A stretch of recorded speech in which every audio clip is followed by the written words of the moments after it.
Number one, you're going to determine the scale factor of the dilation and classify what type of dilation it is. Okay, to understand this, we have to understand what is the nu and what is the ode. Okay, so the ode is like the regular letter G. Then the nu after the dilation is going to have a G prime.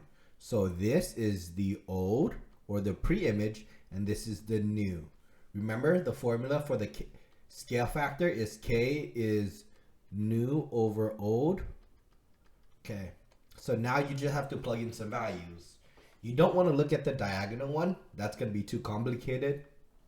You could go and count the verticals, but the horizontal line here of IG looks a little bit better. So let's count. This is 1, 2, 3, 4. So this is 4 units.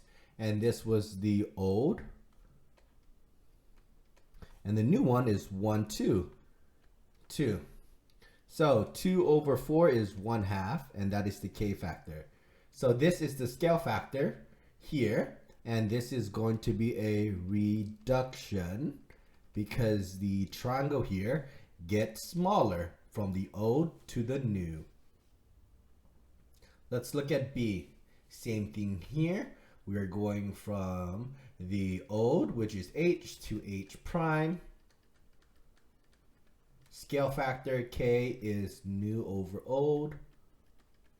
The nu here, we can just count, is 1, 2, 3, 4. That's the nu. Okay, this is nu.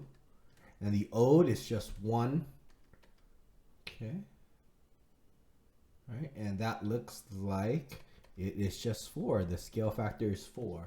So the fact that K is bigger than 1, this is a enlargement because it's going from the small all the way to the big.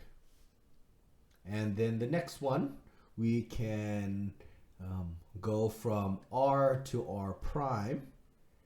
The old one is R, the new one is R prime. The scale factor formula is K is nu over ode. Let's count. What is the new one? So this looks like the new one here.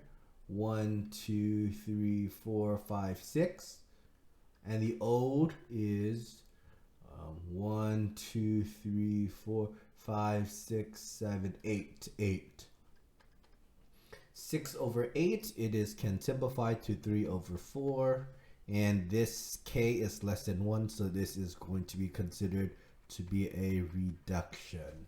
So there you go. This is how you find the scale factor and then categorize it by what type of dilation it is.